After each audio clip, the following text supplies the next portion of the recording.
Good evening. Welcome to the study session of January 23rd. Donna, will you do a roll call, please? I will. Councilmember Blush. Here. Councilmember Sherman. Here. Councilmember Gutierrez. Here. Mayor Nesco. Here. Deputy Mayor Schmidt. Here. I don't see Councilmember Stearns. Councilmember Gilmore. Here. Thank you, Donna. You're welcome. All right, tonight, Community Economic Development Director Jay Hill has an update for us about our comprehensive plan, the beginning. Yes, thank you, Mayor, council members. So I briefed the council when we first kicked off the plan last fall. But since a couple of new faces here, I'm going to do kind of a initial brief and then just kind of where we are as well. So some of this might be a little bit repetitive from what I've said before, but essentially we're about 3 months since the kickoff. We have a draft demographics report, which was provided in the packet of materials for today. We also have a draft engagement schedule, and now that we have our steering committee members selected, we're going to be setting up our first meeting with the steering committee and having them provide a little bit more input to the engagement schedule, making sure we're reaching out to as many people as we can.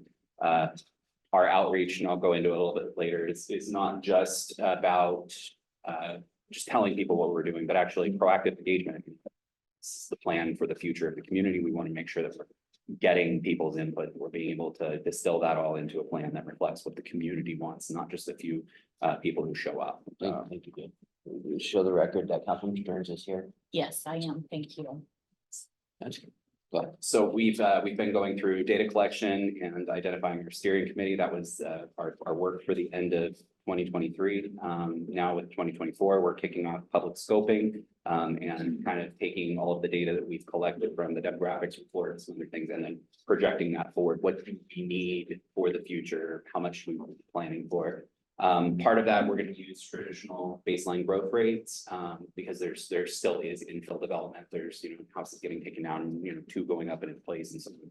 But we do have a lot of vacant land within city limits and within the UGA that could be annexed into city limits. So we need to factor all of that in. So that feeds into scenario modeling.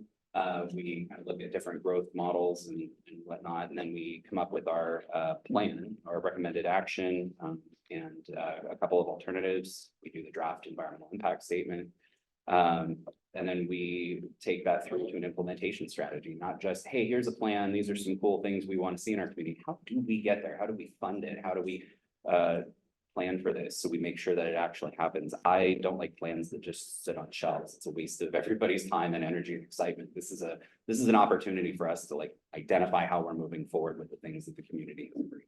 So and then by the end of Q2 2025, so June 30th, 2025, it must be adopted by the state and have gone through the motions with Commerce. So our team, of course, it's there's staff, and it touches everybody from myself, Public Works Director, Finance. I mean, the entire city has a role to play in it because we not only want to talk to people who are kind of overseeing their various departments, but the people on the ground have really good ideas too. They're the ones out there, putting in the pipes and plowing the roads and whatever. And so they see this stuff and they can provide a lot of insight that's really valuable. So we'll have a lot of opportunities for internal scoping.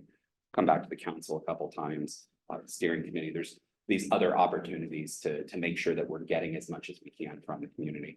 And then as a reminder, we selected SCJ Alliance as our consultant to do the plan. They're also doing Mason County's comp plan. And we have a joint planning meeting scheduled with Mason County to kind of work through our joint issues through the UGA and some shifts to the UGA boundary and planning for infrastructure out in that unincorporated area. And what's our annexation priorities, things like that. So that'll all be moving along with the process as well. The steering committee, we had a number of people from the community reach out.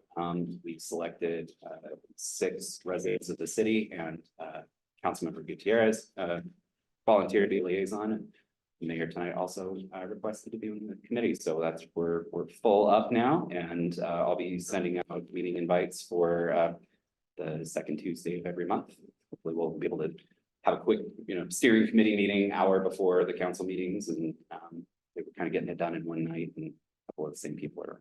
So The outreach, again, we've got the draft public engagement plan, and that's going to be refined here in the next couple of weeks. But we have a variety of ways that we're going to be trying to reach out to people. We'll be putting ads in the paper when it's time. We'll be trying to set up pop-up events at everything from the schools to some of our community hallmark events and things like that.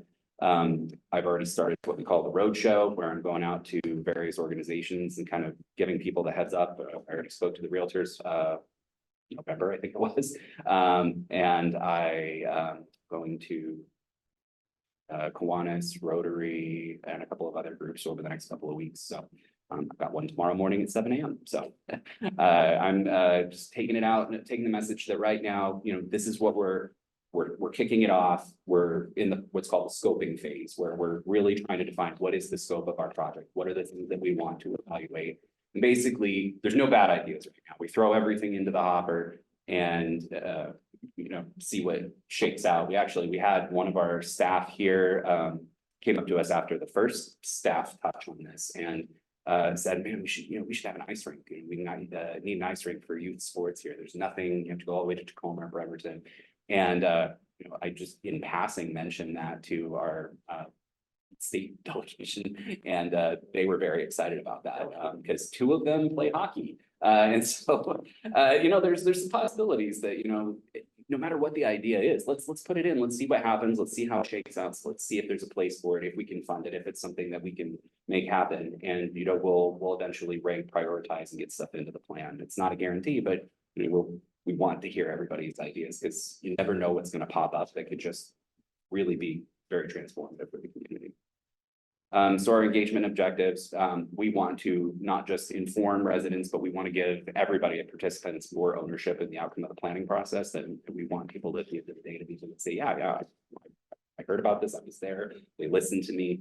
We want to be inclusive of a range of perspectives. And that's, there's people on all ends of the political spectrum, people who want to see growth, people who don't want to see growth. And we just need to figure out how do we balance that in a way that speaks to the community. And we want to build support. And so that's something that I'll continue to ask of the council is that you guys help be cheerleaders for us. That's what the steering committee is for. That's what staff is for. We're all trying to become as educated as possible to share that information with the public. And then the last engagement objective, and this one we'll kick off very soon, is consulting with local tribes. We want to be respectful of not only the political and social kind of expectation, but also the legal requirements that are now given to us by the state. So I'll touch real quick on demographics. Now, these numbers are going to seem a little weird. I just talked to the mayor this morning about this actually, that it may not reflect current rents, house values, things like that. This data was collected primarily by either state or federal sources 2 years ago now. It's 2022 data, which means it was collected in 21. So we're 3-ish years behind when it was actually picked up and not, and there was a census in the middle of that too. So if it says, this is the median income, this is the cost of the home, this is what it was, at the time that the data was collected. And unfortunately, we don't, there's no data product out there that we can get to really indicate, what the true value of, incomes and rents and things like that are. There's anecdotal data, and we can definitely share that in the planning. But the data that we're given by the state and by the feds is just, unfortunately, it has pretty low resolution. But what we do know, and what's been consistent going back through a couple of versions of the comp plan, is Shelton residents are typically younger, have lower income, and more likely to be renters than Mason County and Washington at large.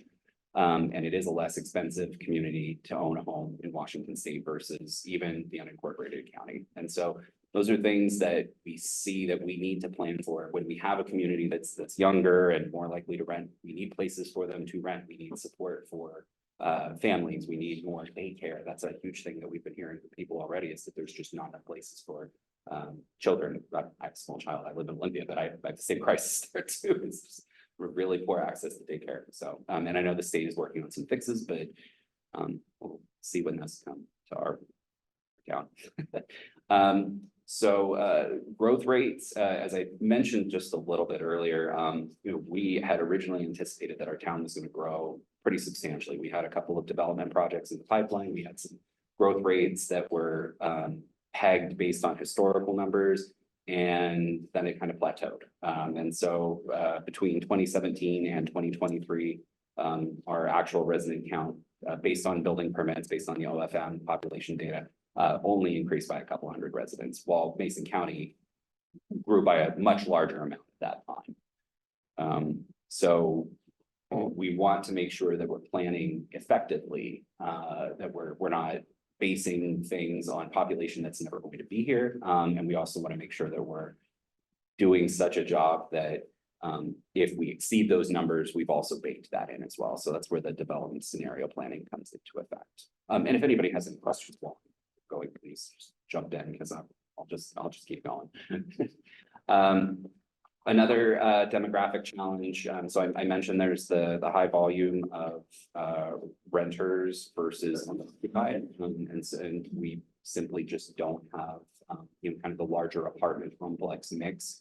We already identified before scoping of this that we need a multifamily zone. Right now, if you want to build an apartment, you have to do it in a residential zone, essentially, or one of our downtown zones, and that's it's problematic from a permitting perspective. That's why we're just not seeing it. So we're gonna take a look at that through the comp plan and see if there's a way to encourage some multifamily growth, both ownership and rental, that would help beginning home buyers get in as well. Another issue that we see is the inflow versus outflow of employment in Shelton. So basically, more people commute into Shelton, and it may not seem like it when you're driving, but more people commute into Shelton on a daily basis than commute out. And so what that means, it sounds great, people are coming here to work, but they're also taking that money at home. They're not living here, they're not spending it here, they're spending it where they live. And so this was surprising to me, because I heard, anecdotally, oh, people commute to Bremerton, people commute to Olympia. It's true, but more people actually commute into Shelton. Numbers look like how many more, you have. So there's 4,291 come in, 3,380 go out, and 796 actually live and work in town. So that includes people who are commuting in from Mason County. So even if somebody's just down Correct. Arcadia Point, they're commuting into Shelton. That it does count, yes. So they could be said. That is true. And then just one other interesting point is that 19%, nearly 19% of adult Shelton residents have an education less than high school or GED. And so, when we're talking about attracting jobs here, we've been chasing data centers, we've been chasing high-tech manufacturing, we've been chasing things that we need to build a workforce. We don't have the workforce to support. Exactly. So we need to, with what we can do with our efforts, and it's a concerted effort. It requires the school district, it requires the college, it requires probably other entities that we haven't even contemplated working with yet. But it's going to require building a workforce to attract the kind of jobs that we're looking to attract here, and to help us build our economy and quality of life. Yeah, so. But to go back to the people coming into town to work, we know that to be fact, because did that workforce housing summit a few years ago, and there was several hundred people who from Sierra Pacific, jailers, prison guards, that actually lived in Olympia or further, that actually came in here for those jobs because there was nowhere for them to live. There's no rentals, there's no homes for sale. But we do know that that's Put our place for it. Places. so, yeah. So we need homes. Agreed. We're working on that in the short term. We have a couple of developments in the hopper right now that'll add up to a couple of thousand new units. But that's, everything takes time, everything's market dependent. The rise in interest rates has really slowed down the appetite. Two of our developers have told us that they're just kind of putting their plans on hold until they have a better grasp of what the market's doing, because things have, in their opinion, slowed down to a point where it affects their profitability. So with regards to land use scoping, some of these things we had talked about before, so we're looking at probably reducing the UGA in the northeast, kind of around the Island Lake area. Highly unlikely that that area will ever annex. It's built out, it's large, single family lakefront homes, et cetera. But expanding the UGA in the southeast and northwest, where there's a lot of land that is large lot, you know, if you were to combine 2 or 3 lots south of Arcadia, for example, you could build a very large subdivision just by combining a couple of lots. And so we're going to, again, these are topics for scoping. This doesn't mean this is what the plan says. This is what things that we're going to look into that have been suggestions from various planning documents, from people we've reached out to, so on and so on. The regional retail zone, as I mentioned previously, I'll stop saying as I mentioned previously. I mentioned a bunch of these things previously. The general commercial zone that we have is kind of our one size fits all, and that's everything from small Napa Auto Parts and a small store, not in our downtown, but you know, along our corridors, to the Walmart. And it's very different forms of development, and it's not context appropriate. So what we're going to do is try to split our general commercial to be much more of the corridor commercial, neighborhood commercial, like smaller scale development. And then, you know, up on Wallace and Eland, that will be the regional retail zone. That's where your big box stores, your chain restaurants, drive-throughs, those kinds of things are more appropriately located. Multifamily zone, I mentioned that just a minute ago. The multi-use trail, that's actually moving very quickly, and that's my second topic tonight, and we'll talk about that. The Goldsboro Water Trail, this was something that's been identified in a couple of documents, and that's basically having a paddling trail going along the creek.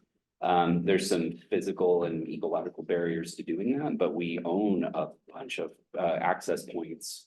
The city owns a lot of access points to Goldsboro Creek, and so we should look into that. There's you know, if you've ever been out to Falls City during the summertime on the Snoqualmie River, you walk across the inner tubes. There's so many people out in that river trying to cool off, and so you know, if we had an opportunity like that, it could provide a lot of interest during the summertime.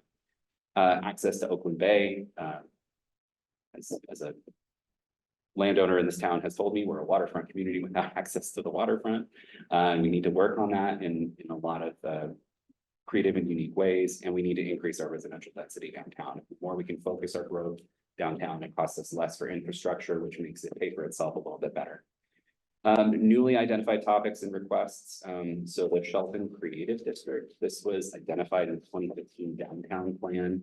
And the idea is in that plan, it was called an arts district, but the state now has a program called Certified Creative Districts. And essentially, we get put on the map as a place for art, and there's varying terms of what art can be. There's one is like digital and manufacturing arts. One is I think Woodinville's is, you know, mostly around wine and beer and distilling and stuff like that. So there's an opportunity for Shelton to create a creative district.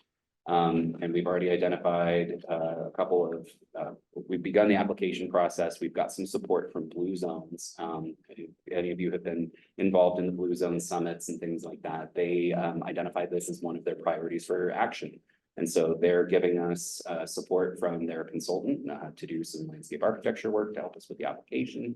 And we're going to apply for it, get some money, and try to do some improvements basically between Railroad and Grove, and between about 5th and Front. And so that kind of block of the community, you know, kind of the downtown creative district, to really try to make a home for the arts. And so we'll be setting up a steering committee for that. The application requires it. We'll be coming back to the council for letters of support, things like that. But that's underway right now. And that kind of all happened by accident, a chance meeting at the Economic Development Summit, actually. So that was a good thing that I went to that. Olympic Heights, the owners, well, the representatives of the owner of the property up there, it was Peacock Ridge previously, and they're calling it Olympic Heights. So not the 200 unit subdivision that's currently in application for development in the very short term, but the longer term, the 2,000 plus units up the following the hillside back towards the port property. They have requested a series of land use changes to the bulk of their site will continue to be neighborhood residential single family product. But they have also asked for a future multifamily zone to build some apartments, townhomes, and a school site. So there'll be some public and institutional zoning there, and then there will be general commercial. They want to put some businesses and some mini storage. Kind of as you get closer and closer to the port, you'll see so they've requested that, and it'll kind of go into the scoping as well, as we look at our land use planning. An Oakland Bay sub area plan.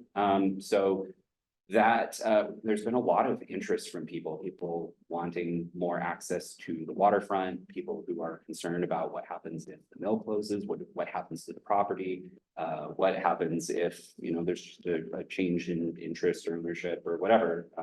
And so at the very least, you know, we can't design a site, we can't predict what's going to be there, but we can put into the plan a sub area that basically calls for future study and an identification of, you know, if this community experiences a change, whether voluntary or involuntary, what does that look like? What are we expecting? What's the hope? What's the long-term vision for what could happen there if we need to see different land uses on the site? The ice rink that was mentioned in passing, and then after the interest by two of our state reps and senators decided to toss that in there. We again, no bad ideas. We'll see what happens. Bowling alley. It's kind of funny. Yeah, I was about that too, yeah. I was looking at some sites for sale today online and I saw that the old Dell's is for lease. So I thought, wow, that'd be a great skating rink. I was thinking skating rink, not ice rink, but absolutely look at. And then the last topic is annexation priorities. And this has come out of a couple of discussions with folks. Just like, where is the city going to grow? We have UGA already. We have a lot of interest in the very northwest corner of the community of the UGA, but it's not physically, but legally connected to the city at this time. We can't run stringers and islands and things like that with our annexations. And so we're going to have to look at how do we annex to grow to capture that area where the industrial development that we need pretty bad. We need a lot of development, but where the industrial development is going to be locating. So, and then if there's any additional scoping comments, I'm happy to, you know, take them either now or later. If you ever have ideas, if you're just, oh, I think this would be really great, please email them to me. And you know, everything goes into the hopper right now. I mean, I'd like to investigate if it's possible, like our railroad and CODA be retail and restaurants and no more offices or storage buildings and, you know, just some of the, we got some buildings that are boarded up down there that really don't do anything for us. But I don't know if that's possible to have a district where it's just retail and restaurants on Main Street. We can definitely look at the allowed uses down in that area and just make sure that, you know, everything's compatible. I'll agree, like mini storage is not, some of the uses kind of on that corridor are less, you know, pedestrian intensive. Yeah. Some of those offices, I will contend, I mean, I'm not saying it's a bad idea, but some of the offices that are down there draw foot traffic, and then people go on to go, you know, after they go down and talk to somebody, they move on to get lunch, they move on to get their hair done. There's some generation. We can look into what our appropriate mix of uses and which ones maybe are not. My goal is to get away from our, I don't know if you all have ever looked at our prescriptive land uses table, but it's, you know, 60, 70 uses long. It gets down to like the spinning of thread and yarns or something to that effect. And I'm just like, we don't need to be that specific. Let's have retail, let's have pedestrian survey office, let's have medical, let's get to some very broad categories and let people do what they want with their property. You know, if you're meeting general criteria and you're not kind of casting any externalities on your property, but, you know, adjacent property owners, you know, we should be more permissive. That's my opinion. So, but we will definitely have a review of uses in the downtown. So I think that's a good idea. Any other, while I'm here. So I think, Jay, I think something that is maybe a little bit important to bring up here is the significance of the comprehensive plan. And the things that point back to it, and the decisions that we can make as a result of what we put in our plan. Can you talk a little bit about some of the challenges that come up or have come up since you maybe have been here in your role, where you pointed back and said, oh, comp plan doesn't articulate that well enough, or it's incompatible with our comp plan? It's something that has either no answer or sorry, can't support There's internal and external consistency. So I'll talk about internal consistency first. So our land use code comes out of the comp plan. So we define, this area is generally this, and then the zoning code implements that comprehensive plan. If the comp plan doesn't kind of foresee what should be, how do I say this? Let's say we have identified this area as industrial and somebody wants to come in and do something that doesn't quite meet an industrial category. It's more of a residential or some kind of use. It's prohibited by the comprehensive plan, even if it's a great idea. And then, well, now we're left with, we have to go all the way back to amending the comp plan. We can't just amend our zoning code to try to capture some of these things and whatnot. So we have to be very like loosely strict, I would say. We want to allow the most possible kinds of things with the least possible externalities. And we want to have that foresight where we're not locking ourselves in to something that, we could miss out on great opportunities. So internal consistency, we have to make sure that we're not trying to do something in our zoning code that doesn't meet with the comprehensive plan, because that's unlawful. Our zoning code can only implement the comp plan. It can't go far afield and say, oh, well, we'll catch up with the comp plan later. They have to talk to each other. External consistency, when we're having, other organizations or people or whatever, coming in and trying to do these things, I was kind of mentioning stuff.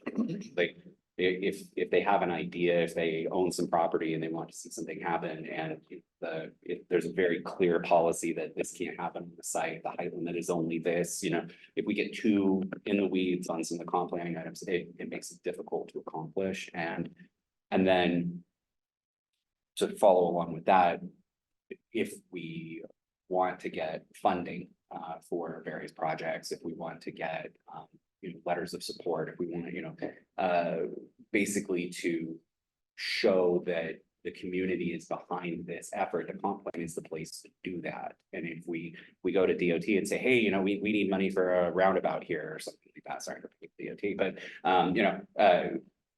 and they say, well, there hasn't been a corridor study, there hasn't been, it's not in your comp plan, it's not in your, but it makes it really hard for us to apply for those kinds of things. And so as we're talking to various state agencies, we need to have our comprehensive plan and our zoning code need to be in compliance with all of the regulations, in order for it to be lawfully effective. And when it's lawfully effective, we can use that as basically a vehicle for the application for grant funding, for establishing tax increment financing or utility local improvement districts or things like that to implement the comp plan. If it's not in there, it doesn't happen. So this is our once every 10 years chance to get this right and say, this is where we're going for the next 20.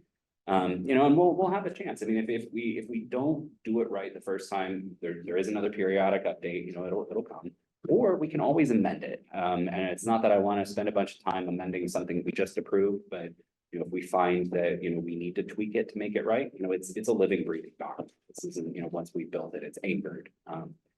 Anyway, is that all? Yeah, I think my point there is it's a heck of a lot more than just what do you want things to look like, feel like. So there's a lot of opportunity ahead for the city and for the community.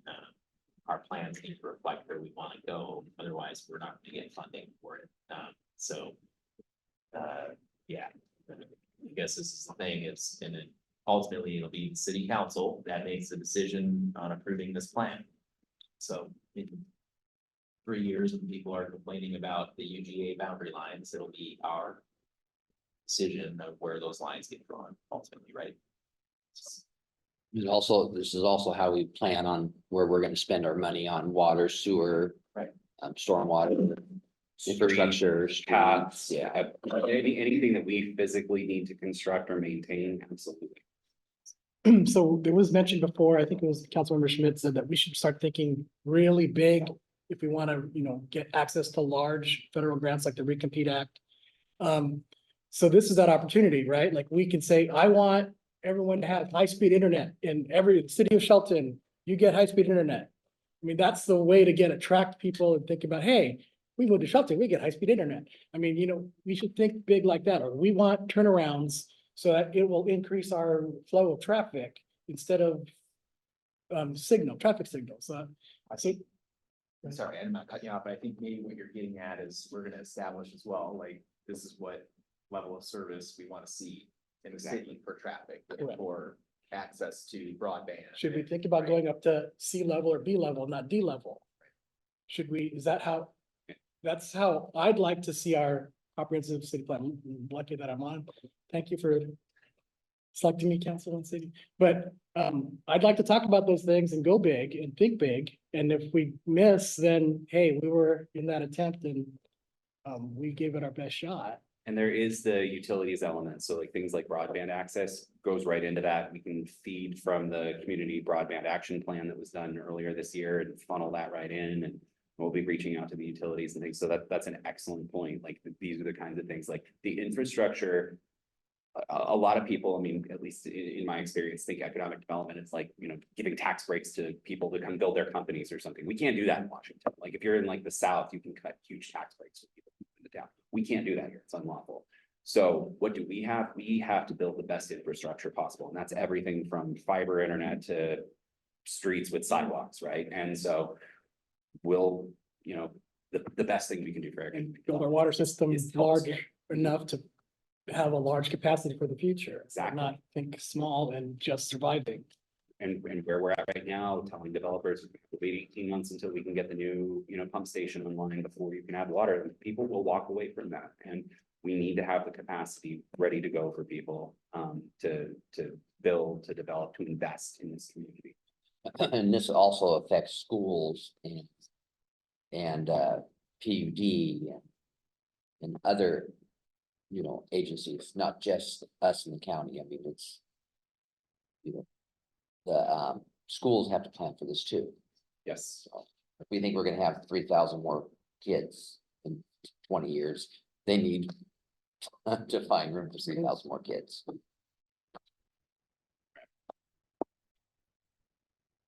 Move on to the next one. So this is just kind of a very quick and not to scale map of kind of, you know, some annexation topics. So as I previously mentioned, we're looking at the area kind of north of Spring Road and kind of around Island Lake as we're moving it from the UGA. It's largely built out. We're probably not going to see growth in that area.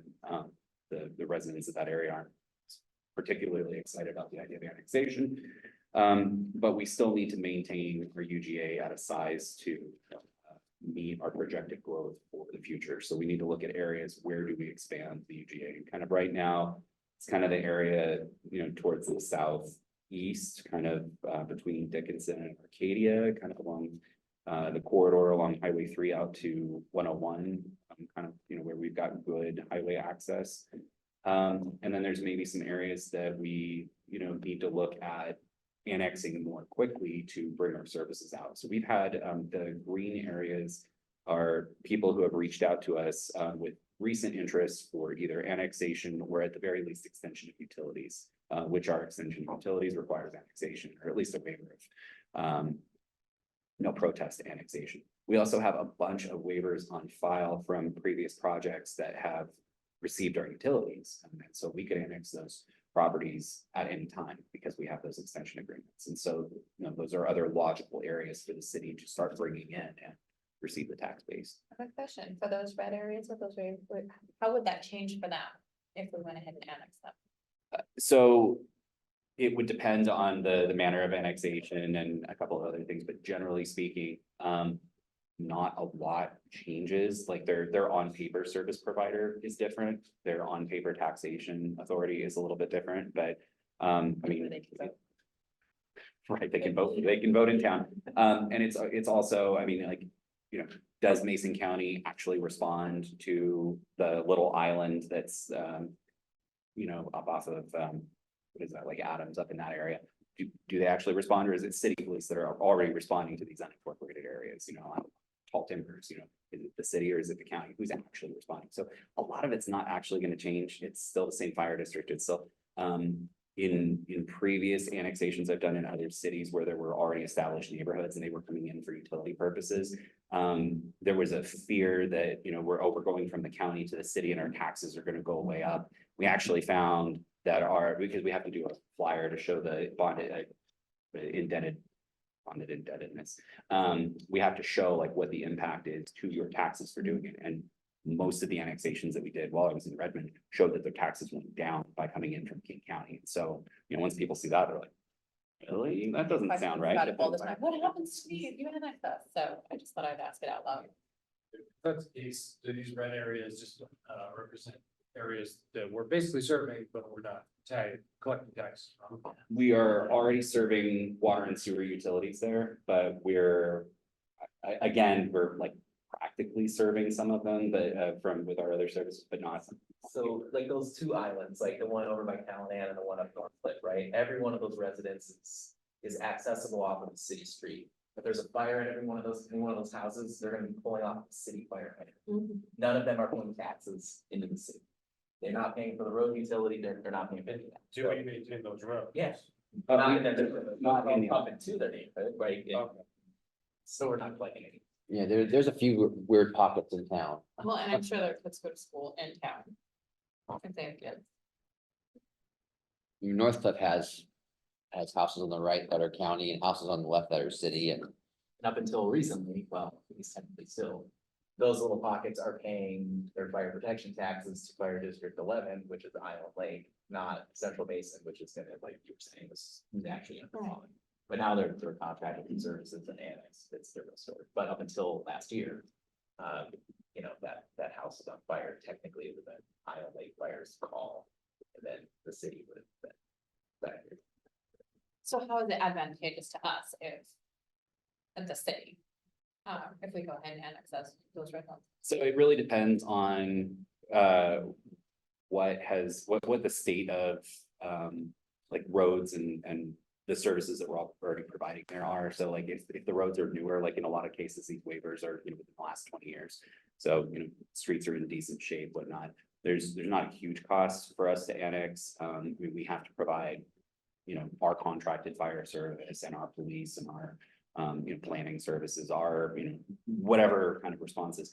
So there's a nominal cost to that. We get the property taxes, which are not huge for single family residential.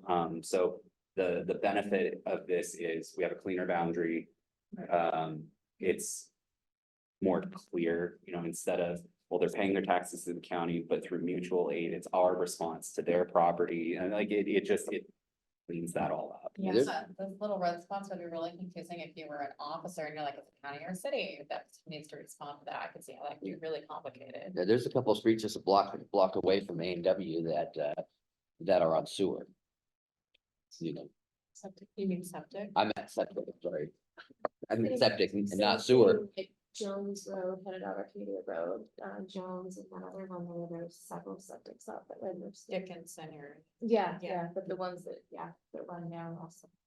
right, and isn't that's up here, isn't it? Up above Arcadia?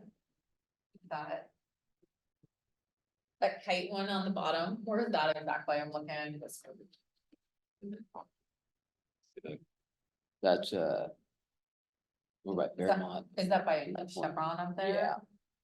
The little red The one that diamond. looks like Kate on, Oh, right okay. on the bottom. Yeah, there's a couple of properties. It's right behind the gas station. Okay, yeah. Same, yeah, same. Right, area. Same area. Yeah. They've, there's a sewer line actually that runs from the gas station, like force main that runs through that area. so. Right.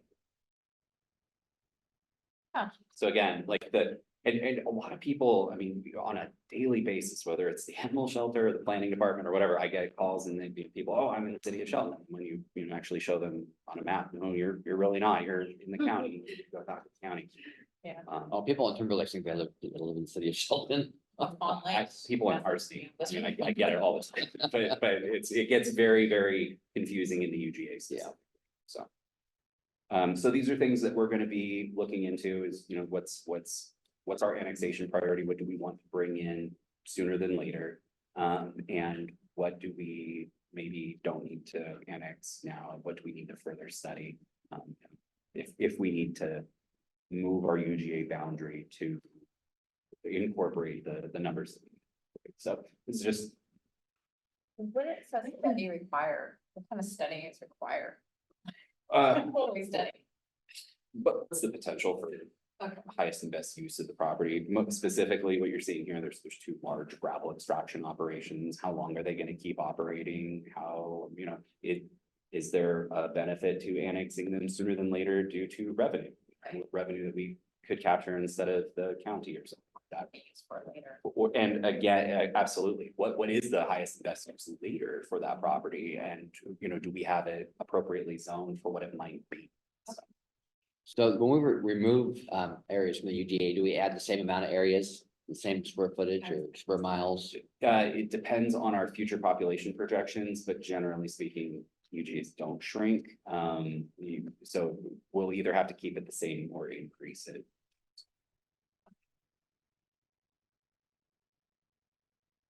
So the next step, like I said, I've got the roadshow coming up where I'm just presenting at any organization that wants to hear about this or, do more in-person scoping. We'll have the steering committee kickoff where we finalize our participation plan and we've already started work on the land use analysis and policy frameworks. We basically have to kind of audit our current code and plan and see, what has changed. I mean, there's pages of just titles of legislation that have come out in the last 8 years. We have to make sure everything, is compliant with that. Because if we don't catch it now, Commerce will catch it later and it'll delay adoption and implementation of our plan. So we've got to go back through and make sure that everything's been captured. The first week of February, our consultant staff is going to be out here for kind of touring the community, looking at some of these issues and places, and we have a meeting set up with Mason County to do our joint planning for the UGA and get that kicked off anyway. And so, yeah, we're full speed ahead on this right now, on all of our other projects and all of our other day-to-days, but this is the fun stuff, so. And that's all I have for that presentation. So again, if there's ever anything, you're up at, 2:30 in the morning, getting a glass of water and you're like, why don't we have this? Or you know what, I'm really bummed that we don't have, or that we need this, or have we thought about what we want this to be, please. People are knocking on your door about what? I'll ask you. Send them to me. I'm happy to have those conversations. So why I think on the roadshow, that's the big thing. It's what is the importance of this? Why is this actually important? What's it? Just letting people know when they just hear the microphone complaining about something we're doing. It's back to a plan that was created 10 years ago. They were all involved. And that's another, thank you for reminding me, that's a key thing to mention. So our EIS, we're doing what's called a planned action EIS, where we're going to say, we have planned for this many units, this many vehicle trips, this much water usage, this much whatever. It doesn't count everything that could possibly ever happen, but we analyze and we basically put some brackets around what are the environmental impacts of these. And that gets baked into our EIS. And then later on, when a developer comes in or, a new company or a new, anything, they can claim coverage under the planned action. So they can say, oh, well, you already analyzed 15,000 new homes. We're taking 3,000 of that. So now there's 12,000 remaining before there's significant environmental factor. I'm simplifying, but that's generally the process. And so That in and of itself, though, is actually an incentive. it shortens down the time that a developer needs to spend going through that analysis at the time of their development. We can say, no, this has been asked and answered, and it's the town has already decided that we wanted this in this area, so Basically, you did their homework. we do it. It's not just like, we're looking at residential, we're also like recreational uses, like if we wanted to add a pool or a splash pad, would that be something we'd also want to include in that kind of consideration? So it would just be like gallons, ERUs or gallons per day, something to that effect. We'll kind of bake that up a little bit later as we get closer to that, but what we can analyze within the budget that we have and whatnot. And so, if we said we have the capacity for 1 million extra gallons, we've got the water rights for it, we've got the whatever, we've already analyzed, blah, blah, blah. Then somebody could come in and say, oh, I'm building a Great Wolf Lodge and I'm gonna use your whole 1 million gallons. And maybe that's not exactly how we want it to happen, but that's something that they could presumably do. So, Great Wolf Lodge did not pay me for that. And how, one more time, how were the utilities engaged in this? Because the other utility providers in the area are incredibly important in this as well. So all of our best laid plans can be worthless if the utility doesn't come alongside us in that same account. Yes, so once we get through our initial projections and our kind of initial land use that comes out of those projections, right? So we need to plan for a minimum of 6,000 new homes within the next 20 years, right? So we're gonna do that, and then where are those gonna go? We allocate them based on available land and development patterns, things like that. And then that's the time to engage the utilities and say, all right, can you support this? What does this take? Should we move some things around in order to fit it? If we just go to them right now and be like, what's your plan for 20 years? You know, they might have something, but a lot of times their plans are built on our plans. And so like we need to lead off to say, this is what we're thinking. Can you do this work? And then, you know, so it's iterative. We might have to come back and be like, we're not gonna go serve that. Or that's too low density. We're not, you know, it doesn't make money for us or whatever. So we'll have those conversations. Well, that would make sense, because if you're planning a development in one area, you need to know that the services need to be in that area, right? Today, that's wildly disconnected, so. We'll work on that. We can, and unfortunately, you know, it's our comprehensive plan, and we can make policies and we can draw lines on a map and suggest that things happen. At the end of the day, hopefully it's, you know, the utilities will come make that happen for us. So good to move on to my next much shorter, but also very interesting topic. So there we go. So Crosstown Trail. So it's been identified in a couple of previous planning documents. And you know, around the time that the mill, Simpson no longer owned and operated the mill, they deeded the Simpson Timber Railroad to the city of Shelton for the purposes of presumably building a crosstown trail. And they left some money in the Parks District for it.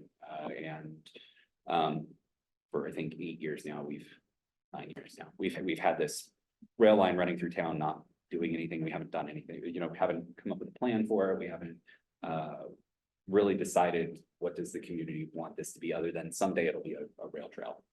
And just through a series of, again, really random kind of meetups with people and discussions with folks at Peninsula Regional Transit and DOT and a couple of other entities. We actually found some planning and design money. Get into that here in a little bit, but we can start moving on this at least and get ready for when we do have construction money available.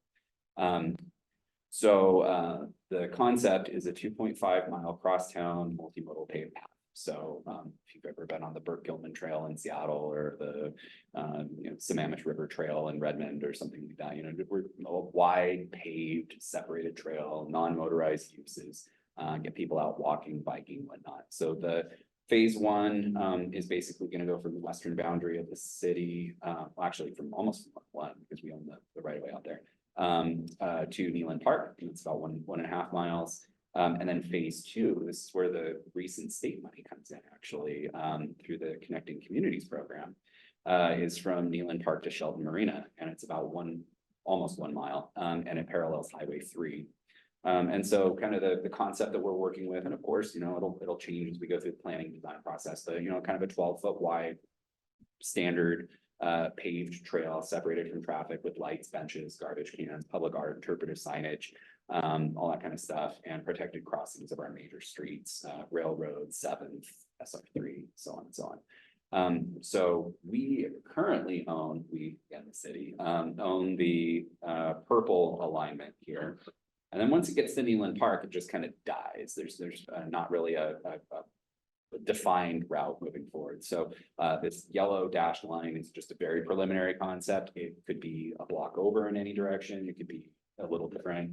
It might cross at the bridge there at Old Borough Creek. We might need a new bridge. It might move a little bit further. We're not exactly sure how it's going to get from Neyland Park to the marina, but that is what the state just gave us $200,000. Well, is in the process of giving us $200,000 to determine. And so they're giving us money for planning and design. And then we're going to couple that with the money that we already have in the Parks District for the other phase, and do a robust crosstown trail plan. The benefits of this is it's gonna connect our most heavily used park, to schools, high density residential areas, bunch of affordable housing. Eventually, extension, it'll connect to park and rides. It'll be a safe route to school for hundreds of students. A great tourism potential along a historic railroad, along the scenic corridor, across the creek. It's, you know, it's actually gonna be a really great opportunity, and it builds a spine for an improved pedestrian. No, if like going back to like, you know, kind of the Burt Gilman, when I used to live up in Seattle, I mean, go out riding and there's other side trails that connect to it, and there's, you know, spurs that go into neighborhoods, and then there's bike shops and breweries and all kinds of things that are oriented like right along the trail, and it's an impetus for growth in these communities when you get this kind of a trail project. So I have, you know, maybe not as high hopes as, you know, Ballard or Fremont, but you know, the Shelton version of it, I think we could see some very you know, promising trail oriented development. So the funding stack, as I mentioned, we own the right of way, we have some money for planning already. There's potential rail salvage revenue. So when Woodinville just got rid of about 1.5 miles of their rail line, they got $130,000 for the steel that was on the ground. So we'll probably keep a little bit of it for historic value, you know, maybe some public art gets made out of it or something, but generally speaking, let somebody salvage that and that'll go back into the parks fund for construction. We have a legislative request at the state currently for the $2.0 million balance of that. See if that happens this session. It's a short session, as everybody keeps reminding us, so probably won't, but we'll try it again next year if we need to. Phase 2 is the Front Street alignment.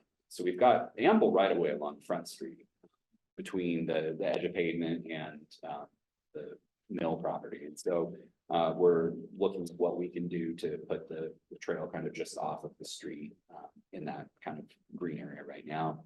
And then again, we've got the 200,000 from the Connected Communities program that's coming towards us. But the construction is completely unfunded on that. So we'll have to, you know, look for future phases and what we can do.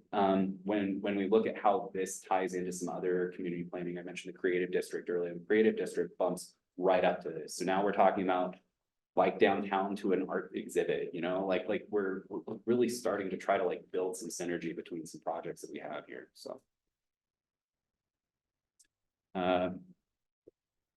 So there's some challenges. So we're and opportunities.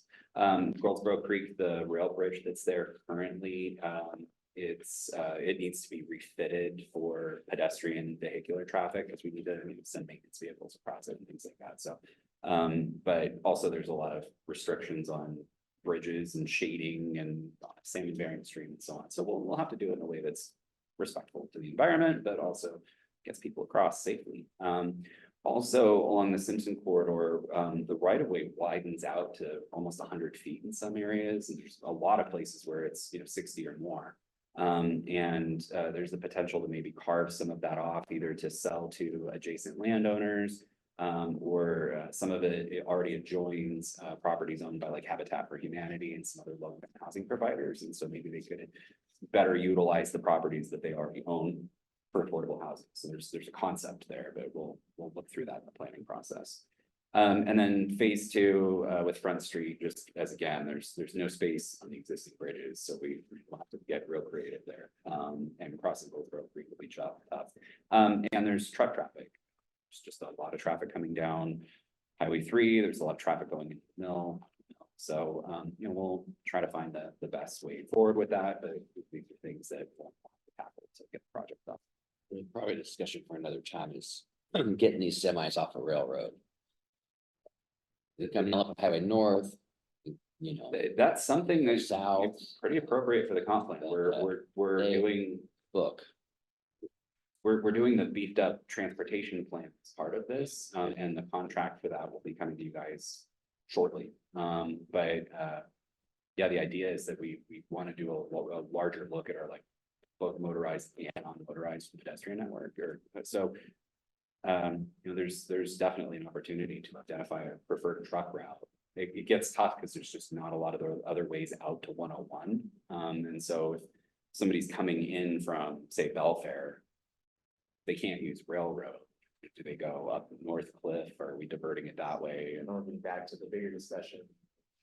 freight mobility challenges in the city of Shelton being locked between Highway 3 and 1. So we have much bigger problems than just shipping trucks from one direction to the other. But main streets and stuff, they still have to accommodate on 101 and 3, which are.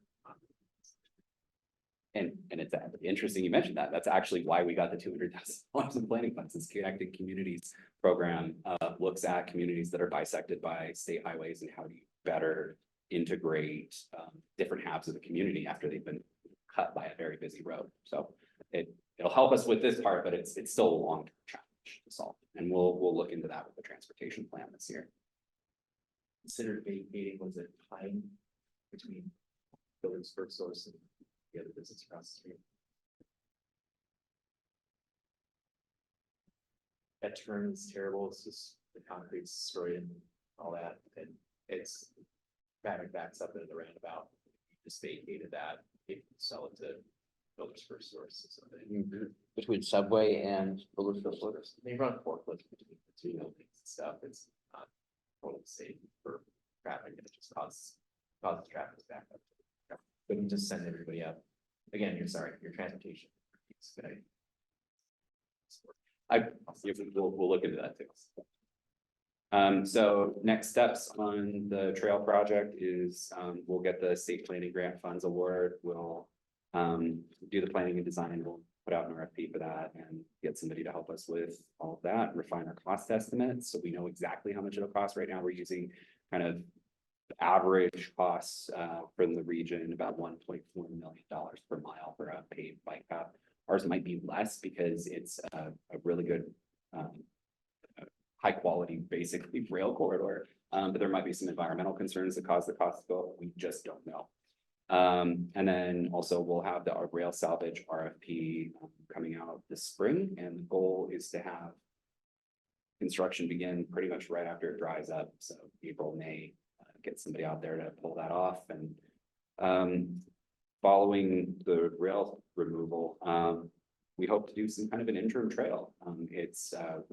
We don't have to go through any environmental review or anything to just put more gravel on top of the gravel that's already there. It's not considered an impervious surface for a stormwater person.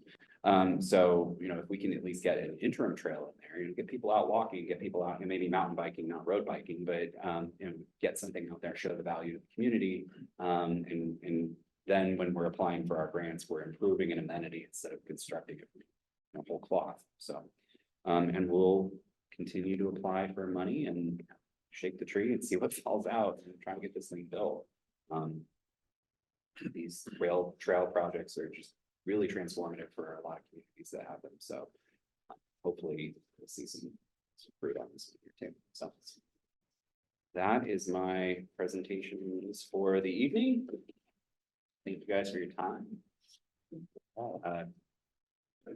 And as I mentioned, on any of these topics or anything else, feel free to drop me a line or drop in and chat. Also, if they're, your constituents, anybody in a community group or anybody just wants to talk about it, please give them my contact information. This is my life for the next year and a half, so I'll make sure it gets done right. I want people to know what we're doing. It's not a secret. It's not voodoo magic. It's it's a process, and everybody gets their little stone in the soup. So, Right. Council have any new items for discussion?